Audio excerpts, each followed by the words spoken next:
German Chancellor Friedrich Merz recently delivered a sobering assessment of Europe's geopolitical standing, openly acknowledging the growing alignment of China, India, and Brazil with Moscow under the expansive umbrella of the Shanghai Cooperation Organization (SCO). His remarks underscore a profound concern within European leadership regarding the shifting global power dynamics and the perceived inability of the European Union (EU) to independently exert meaningful pressure on Russia. Merz candidly admitted that the EU finds itself powerless without the US in the current geopolitical landscape, a concession that highlights Europe's persistent reliance on American leadership, particularly in matters of defense and international security. This stark declaration reflects a deeper appreciation about the EU's capacity to project influence and safeguard its interests autonomously, especially as major developing economies increasingly forge stronger ties with Russia, thereby complicating Western efforts to isolate Moscow. Chancellor Merz's statement revealed a significant vulnerability within the European Union's foreign policy framework. His explicit concession that we are not in a position as Europeans at the moment, and that bothers me. We are not in a position to exert enough pressure on Putin to end this war.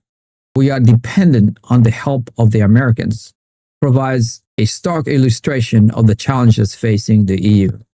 This candid admission underscores the limitations of European diplomatic and economic leverage when confronted with a determined Russia, particularly in the context of the ongoing conflicts in Ukraine.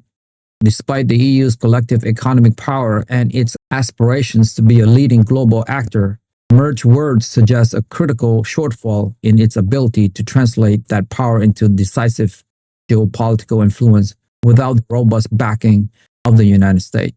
This dependency on American assistance extends beyond military aid, encompassing diplomatic support, intelligence sharing, and the coordination of international sanctions regimes. The Chancellor's sentiment resonates with a long-standing debate within Europe about the need for greater strategic autonomy and a more unified foreign and defense policy. Yet his remark indicates that significant progress for this goal remains elusive.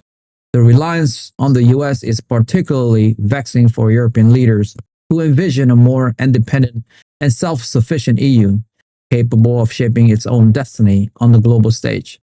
Merz further articulated his concern about Europe's diminished role, stating, "What concerns me is the fact that we, as Europeans, are not currently playing the role in the world that we actually want to play, and that we should play in order to ensure that our interest is adequately safeguarded."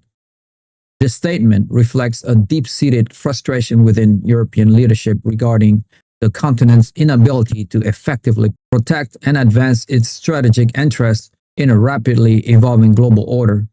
The rise of new powers, the resurgence of geopolitical competition, and the challenge posed by conflicts such as the one in Ukraine have highlighted the gap between Europe's aspirations for global leadership and its current capabilities. Merz's concern is rooted in the recognition that without a stronger, more unified and more independent foreign policy, Europe risks becoming a passive observer rather than an active shaper of international events. This could lead to a situation where European interests, particularly regarding security, trade, and economic stability, are inadequately protected in a world where other major powers are increasingly assertive. The inability to exert sufficient pressure on Russia directly impacts Europe's security architecture and its economic well-being, as the conflict in Ukraine has destabilized energy markets, disrupted supply chains, and imposed significant costs on European economies. In a direct appeal to key emerging economies, Chancellor Merz explicitly urged China, India, and Brazil to refrain from purchasing Russian oil. This plea highlights a critical aspect of the Western strategy to economically isolate Russia and curtail its ability to finance its ongoing military operations. However, this appeal also underscores the inherent difficulties in achieving a united front against Moscow, particularly when powerful non-Western nations have their own strategic and economic imperative. China, India, and Brazil, also all significant energy consumers, have largely continued to engage with Russia on economic terms, often benefiting from discounted Russian oil and gas amidst Western sanctions. Their continued engagement provides Russia with crucial revenue streams, thereby blunting the intended impact of Western sanctions. Merz direct address to these countries signals a recognition that their actions play a pivotal role in the effectiveness of international pressure on Russia, and that without their cooperation, the EU's efforts to influence Moscow remain significantly constrained. The Chancellor appeal implicitly acknowledged the limit of Western influence over these rising powers, which are increasingly asserting their own independent foreign policies and prioritizing their national interests over alignment with Western geopolitical objectives. Beyond his critiques of European weakness and his appeal to non-Western powers, German Chancellor Friedrich Merz escalated his rhetoric against Russia, unequivocally declaring that there can be no peace at the expense of Ukraine's sovereignty. This statement firmly positioned Germany alongside Ukraine and its Western allies, emphasizing the principle of territorial integrity and rejecting any peace settlement that would legitimize Russian territorial gains. Merz coupled this strong diplomatic stance with a renewed commitment to rebuilding a robust Bundeswehr, Germany's armed force. This pledge signals a significant shift in German defense policy, reflecting a recognition of the need for enhanced military capabilities in response to the perceived threat from Russia.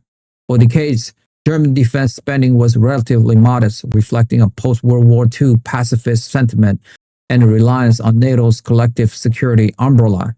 However, the events in Ukraine have prompted a fundamental reassessment, leading to a renewed emphasis on military modernization and increased defense investment.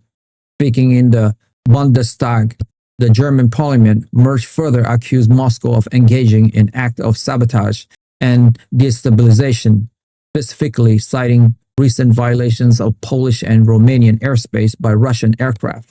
These incidents, which have raised alarm among NATO members, are seen as deliberate provocations designed to test NATO's air defense and demonstrate Russia's willingness to operate close to alliance border. Merz's accusation reinforced the narrative of an aggressive and expansionist Russia posing a direct threat to European security. In the same address, he lauded NATO as stronger than ever, a statement intended to reassure allies and demonstrate the alliance's resolve in the face of Russian assertiveness. This affirmation of NATO's strength served as a counterpoint to his earlier concern about EU weaknesses, suggesting that while Europe may struggle to act alone, its collective security is robust when united within the NATO framework. In a swift and defiant response, Russia and Belarus launched large-scale military drills involving nuclear-capable systems near NATO borders. This immediate and escalatory move by Moscow and Minsk was clearly designed to demonstrate their own military capabilities and send a stern warning to NATO. The involvement of nuclear-capable systems in these drills is particularly alarming, raising the specter of nuclear escalation and underscoring the high stakes of the current geopolitical confrontation. From Beijing, where President Vladimir Putin was reportedly on a state visit, he dismissed Merz's accusations of war crime as a failed attempt to deflect responsibility. Putin consistently rejects Western accusations of war crime, instead blaming the West's alleged role in Ukraine's 2014 uprising for the current conflict. This narrative, which frames the conflict as a defensive response to Western aggression and encroachment, is a cornerstone of Russian propaganda and diplomacy. Putin further warned that Russia would never ignore threats to its security, reiterating Moscow's firm resolve to protect its perceived national interests, even through military means. This exchange of accusation and military posturing signals one of Europe's most dangerous moments since the Cold War, with the potential for miscalculation and unattended escalation remaining alarmingly high. The deployment of nuclear-capable systems near NATO borders dramatically raises the tension, creating a volatile security environment, adding another layer of complexity to the European discourse. Hungary launched a scathing critique of the EU, accusing its member of hypocrisy. Hungarian officials claimed that certain EU nations were secretly continuing to purchase Russian oil, even as they publicly demanded that Hungary cease its own energy imports from Russia. This accusation, if substantiated, would severely undermine the EU's effort to present a united front against Moscow and expose deep division within the bloc. Hungary has historically maintained a more accommodating stance toward Russia, driven by its own energy security needs and a desire to pursue an independent foreign policy. Its criticism highlights the internal fissures within the EU regarding sanctions policy and the practical challenges of transitioning away from Russian energy sources. The allegation of hypocrisy further erodes trust among member states and complicates the development of a coherent and unified European response to the conflict in Ukraine. Concurrently, Slovak Prime Minister Robert Fico defied Brussels and Kyiv on energy policy, firmly insisting that Slovakia would act sovereignly on energy, explicitly rejecting pressure from both the European Union and Ukraine. Fico's declaration underscores a growing trend among some Central and Eastern European nations to prioritize their national energy security and economic interests over strict adherence to EU-wide policies aimed at isolating Russia. Slovakia, like Hungary, is significantly reliant on Russian energy supplies, and its government has been vocal about the economic hardship that a complete cessation of these imports would entail. Fico's defiance highlights the intricate balance that EU member states must strike between collective solidarity and national economic realities. This stance creates further fragmentation within the EU, making it harder to implement a truly unified energy policy and weakening the overall impact of sanctions on Russia. The combined statements from Hungary and Slovakia illustrate the profound internal divisions within the EU, revealing that while there is a general consensus on condemning Russia's action, the practical implementation of sanctions and energy policy is fraught with disagreement and national self-interest. These internal tensions weaken the EU's ability to act as a cohesive geopolitical force and lend credence to Chancellor Merz's earlier concern about European powerlessness without the strong leadership and support of the United States.